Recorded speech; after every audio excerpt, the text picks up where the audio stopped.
আসসালামু আলাইকুম, সবাইকে স্বাগত জানাচ্ছি এখনকার আন্তর্জাতিক সংবাদে। প্রথমে এই সংবাদ শিরোনাম। শুরুতেই থাকছে মধ্যপ্রাচ্যের দেশগুলোকে সতর্ক করল ইরান।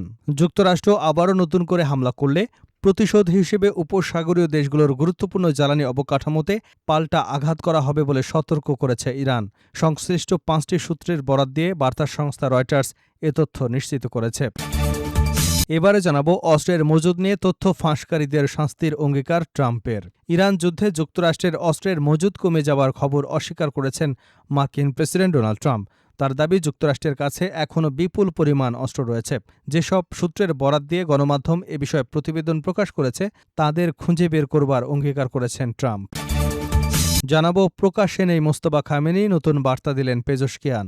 ইরানের সর্বোচ্চ নেতা মোস্তফা খামেনির সঙ্গে বর্তমানে যোগাযোগ করা খুব কঠিন বলে জানিয়েছেন দেশটির প্রেসিডেন্ট মাসুদ পেজেশকিয়ান। আল আরাবিয়ার প্রতিবেদন থেকে এ তথ্য জানা গেছে। পেজেশকিয়ান বলেন, এই মুহূর্তে সর্বোচ্চ নেতার সঙ্গে যোগাযোগের পরিস্থিতি কঠিন হয়ে উঠেছে, তবে তার উপস্থিতি ইরানের জন্য বড় শক্তির উৎস, যা আমাদের কাজ চালিয়ে যেতে সাহায্য করছে। এদিকে ইরানে একক সামরিক পদক্ষেপের ইঙ্গিত নেতানিয়াহুর। তেহরান ও ওয়াশিংটনের মধ্যে কূটনৈতিক আলোচনা চললেও প্রয়োজনে ইরানের বিরুদ্ধে একক সামরিক পদক্ষেপ নিতে পারে ইসরায়েল, এমন ইঙ্গিত দিয়েছেন দেশটির প্রধানমন্ত্রী বেনিয়ামিন নেতানিয়াহু। তুরস্কের রাষ্ট্রীয় বার্তা সংস্থা আনাদোলুর এক প্রতিবেদনে এ তথ্য জানানো হয়েছে। এবারে থাকছে পশ্চিম তীরে ইসরায়েলি দখলদারদের হামলা, বাড়িঘরে আগুন। ফিলিস্তিনের অধিকৃত পশ্চিম তীরে ইসরায়েলি বসতি স্থাপনাকারীদের হামলায় অন্তত 6 জন ফিলিস্তিনি আহত হয়েছেন। হামলাকারীরা কয়েকটি বাড়িতে আগুন ধরিয়ে দিয়েছে। 3টি বাড়ি খালি করে সেগুলোকে সামরিক চৌকিতে পরিণত করেছে দখলদার ইহুদিরা। এবং সর্বশেষ জানাবো সৌদি প্রবাসীদের জন্য সুখবর, চাকুরি বদল নিয়ে বড় সিদ্ধান্ত। সৌদি আরবে বেসরকারি প্রতিষ্ঠানে কর্মরত বিদেশি শ্রমিকদের নির্দিষ্ট শর্তে ব্যক্তিগত নিয়োগকর্তার অধীনে হস্তান্তরের সুযোগ চালু করেছে দেশটির মানব সম্পদ ও সামাজিক উন্নয়ন মন্ত্রণালয়। মন্ত্রণালয় জানিয়েছে, নতুন অনলাইন সেবার মাধ্যমে যোগ্য বেসামরিক কর্মীদের বেসরকারি খাতের প্রতিষ্ঠান থেকে ব্যক্তির অধীনে গৃহস্থলীর কাজে স্থানান্তরের আবেদন করা যাবে। নির্দিষ্ট নিয়ম এবং শর্ত সাপেক্ষে এই প্রক্রিয়া সম্পন্ন হবে। এতক্ষণ শুনছিলেন সংবাদ শিরোনাম, এখন বিস্তারিত। তার আগে আপনি যদি ইরানের পক্ষে থাকেন তাহলে চ্যানেলটি সাবস্ক্রাইব করে ভিডিওতে একটি লাইক দিন আর কমেন্টসে লিখুন স্ট্যান্ড উইথ ইরান। মধ্যপ্রাচ্যের দেশগুলোকে সতর্ক করল ইরান। যুক্তরাষ্ট্র আবারও নতুন করে হামলা করলে প্রতিশোধ হিসেবে উপসাগরীয় দেশগুলোর গুরুত্বপূর্ণ জ্বালানি অবকাঠামোতে পাল্টা আঘাত করা হবে বলে সতর্ক দিয়েছে ইরান। সংশ্লিষ্ট 5টি সূত্রের বরাত দিয়ে বার্তা সংস্থা রয়টার্স একথা জানায়। প্রতিবেদন অনুযায়ী গত 28 জুলাই মার্কিন প্রেসিডেন্ট ডোনাল্ড ট্রাম্প ইরানের জ্বালানি খাত এবং অবকাঠামোয় হামলার হুমকি দেবার পর উচ্চ পর্যায়ের কূটনৈতিক যোগাযোগের মাধ্যমে এই বার্তা উপসাগরীয় দেশগুলোর কাছে পৌঁছে দেয় ইরান। 2টি ইরানি সূত্র, 2টি উপসাগরীয় সূত্র এবং এক জ্যেষ্ঠ আঞ্চলিক কূটনৈতিক জানিয়েছেন, ইরানের পররাষ্ট্রমন্ত্রী আব্বাস আরাকচি সৌদি আরব, কাতার ও তুরস্কের পররাষ্ট্রমন্ত্রীদের পাশাপাশি পাকিস্তানের সেনাপ্রধানদের সঙ্গেও কথা বলেছেন। তাদের ভাষ্য অনুযায়ী আরাকচি উপসাগরীয় দেশগুলোকে ট্রাম্পের উপর প্রভাব খাটিয়ে নতুন হামলা থেকে বিরত রাখার আহ্বান জানান। একই সঙ্গে তিনি সতর্ক করে বলেন, যুক্তরাষ্ট্র ইরানে হামলা চালালে উপসাগরীয় অঞ্চলে থাকা মার্কিন সামরিক স্থাপনা ও জ্বালানি অবকাঠামো ইরানের পাল্টা হামলার লক্ষ্যবস্তু হবে। এক জ্যেষ্ঠ আঞ্চলিক কূটনৈতিক বলেন, প্রতিটি আলোচনায় আরাকচির বার্তা ছিল একই, ইরান প্রতিশোধ নিতে প্রস্তুত, তবে কূটনৈতিক সমাধানই বৃহত্তর সংঘাত ও বড় ধ্বংস এড়াতে সর্বোত্তম উপায়। এক উপসাগরীয় সূত্রের ভাষ্য, ইরানি বার্তা ছিল অত্যন্ত স্পষ্ট, যুক্তরাষ্ট্র যদি ইরানের অবকাঠামোয় হামলা করে তাহলে ইরান উপসাগরীয় অঞ্চলের জ্বালানি স্থাপনা ও অন্যান্য গুরুত্বপূর্ণ লক্ষ্যবস্তুতে পাল্টা আঘাত হানবে।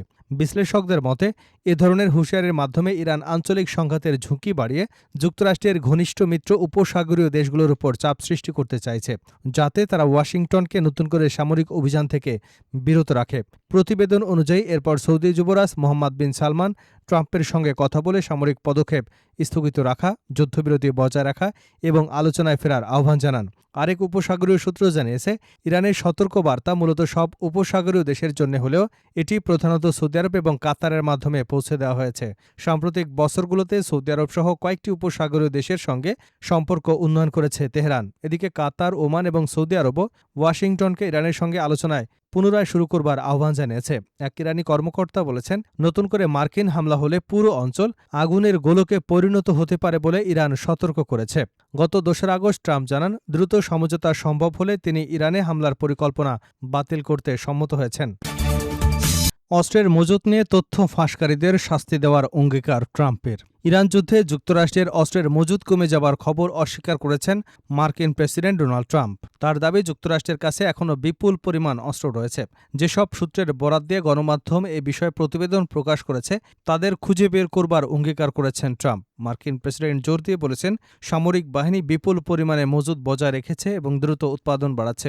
নিজ সামাজিক যোগাযোগ মাধ্যম ট্রুথ সোশ্যালে দেওয়া পোস্টে ট্রাম্প লেখেন, যুক্তরাষ্ট্রের কাছে বিপুল পরিমাণ অস্ত্রশস্ত্র রয়েছে, বিশেষ করে নির্দিষ্ট কিছু ধরনের। এছাড়া প্রয়োজন অনুযায়ী বিপুল পরিমাণ অস্ত্র তৈরি করে যুক্তরাষ্ট্রের পাঠানো হচ্ছে।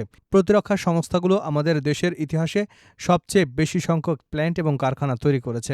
যেসব সূত্রের বরাত দিয়ে গণমাধ্যমে প্রতিবেদন প্রকাশ করা হয়েছে, তাদের খুঁজে বের করে আইনের আওতায় আনার অঙ্গীকার ব্যক্ত করেছেন তিনি। ট্রাম্প লেখেন, এই রাষ্ট্রবিরোধী বিবৃতি তথ্য ফাঁসকারীদের খুঁজে বের করা হচ্ছে, দীর্ঘমেয়াদী কারাদণ্ডের আবেদন করা হবে। প্রকাশ্যে নেই মোস্তফা খামেনি, নতুন বার্তা দিলেন পেজেশকিয়ান। ইরানের সর্বোচ্চ নেতা মোস্তফা খামেনির সঙ্গে বর্তমানে যোগাযোগ করা খুব কঠিন বলে জানিয়েছেন দেশটির প্রেসিডেন্ট মাসুদ পেজেশকিয়ান।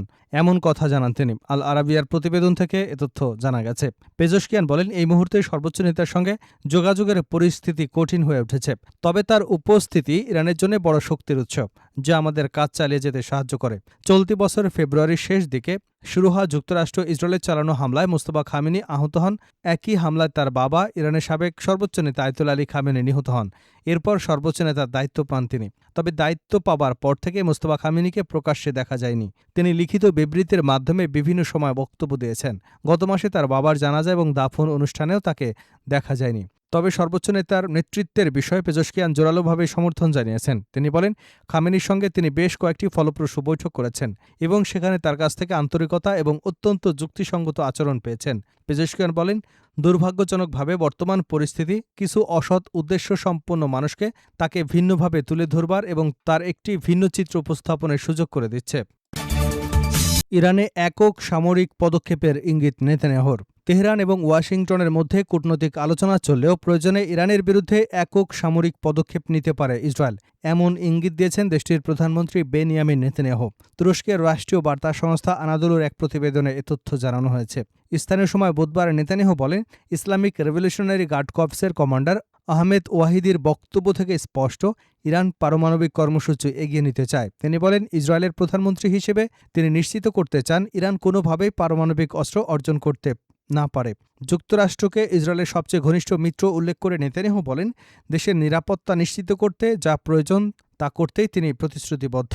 এদিকে কাতারের পররাষ্ট্র মন্ত্রণালয়ের মুখপাত্র মাজেদ আল আনসারি জানিয়েছেন, যুক্তরাষ্ট্র ইরানের মধ্যে মধ্যস্থতার প্রচেষ্টা এখন অগ্রসর পর্যায়ে রয়েছে। তার ভাষ্য অনুযায়ী উভয় পক্ষ ইতিমধ্যে খসড়া প্রস্তাব বিনিময় করেছে এবং কূটনৈতিক সমাধানের লক্ষ্যে আলোচনা অব্যাহত রেখেছে। গত ২৮ ফেব্রুয়ারি যুক্তরাষ্ট্র ইসরায়েলের ইরানের বিরুদ্ধে সামরিক অভিযান শুরু করে। ইরানি কর্তৃপক্ষের দাবি, ওই সংঘাতে ৩,০০০-এরও বেশি মানুষ নিহত হয়েছেন। পাল্টা জবাবে ইরান মধ্যপ্রাচ্যের বিভিন্ন দেশে থাকা মার্কিন সামরিক ঘাঁটি ও সরঞ্জাম লক্ষ্য করে হামলা করেছে। জুনে পাকিস্তানের পাশাপাশি কাতারের মধ্যস্থতায় যুক্ত হলেও একটি সমঝোতা স্মারক সই হয়। তবে হরমুজ প্রণালীর সামুদ্রিক নিরাপত্তা ও নৌ চলাচলের মতপার্থক্যের কারণে আলোচনা স্থবির হয়ে পড়ে। পরে জুলাইয়ে উভয় পক্ষের পাল্টাপাল্টি হামলার ঘটনায় উত্তেজনা আবারও বেড়ে যায়। পশ্চিম তীরে ইসরায়েলি দখলদারদের হামলা, ঘরবাড়িতে আগুন। ফিলিস্তিনের অধিকৃত পশ্চিম তীরে ইসরায়েলি বসতি স্থাপনাকারীদের হামলায় অন্তত ৬ জন ফিলিস্তিনি আহত হয়েছেন। হামলাকারীরা কয়েকটি বাড়িতে আগুন ধরিয়ে দেয়, খবর আনাদোলু এজেন্সির। ফিলিস্তিনের রেড ক্রিসেন্ট জানিয়েছে, দক্ষিণ হেব্রনের মুসাফের ইয়াত্তা এলাকায় খিরবেত আল তুবা গ্রামে এই হামলা হয়। আহতদের মধ্যে ৩ জন নারী রয়েছেন, তাদের হাসপাতালে নেওয়া হয়েছে। ফিলিস্তিনি বার্তা সংস্থা ওয়াফা জানায়, হামলায় একটি বাড়ি পুড়ে গেছে। আগুনের ধোঁয়ায় নারী এবং শিশুরা অসুস্থ হয়ে পড়েছে। এদিকে ইসরায়েলি বাহিনী পশ্চিম তীরের বিভিন্ন এলাকায় অভিযান চালিয়ে বেতলেহেম, রামাল্লা এবং আল বিরে শহরে তল্লাশি চালিয়েছে। আল বিরে ৩টি বাড়ি খালি করে সেগুলোকে সামরিক চৌকিতে পরিণত করেছে। এছাড়া জেরুজালেমের উত্তরে কালান্দিয়া শরণার্থী শিবির এবং কাফর আকাপে অভিযান চালিয়ে ১৫ ফিলিস্তিনিকে আটক করেছে। আটক ব্যক্তিদের মধ্যে একজন নারীও রয়েছেন। ফিলিস্তিনের রেড ক্রিসেন্ট জানিয়েছে, অভিযানের সময় ইসরায়েলি বাহিনীর মারধরে ৮ জন আহত হয়েছেন। আহত এবং অসুস্থদের কাছে চিকিৎসা কর্মীদের পৌঁছতেও বাধা দেওয়া হয়েছে বলে অভিযোগ পাওয়া গেছে।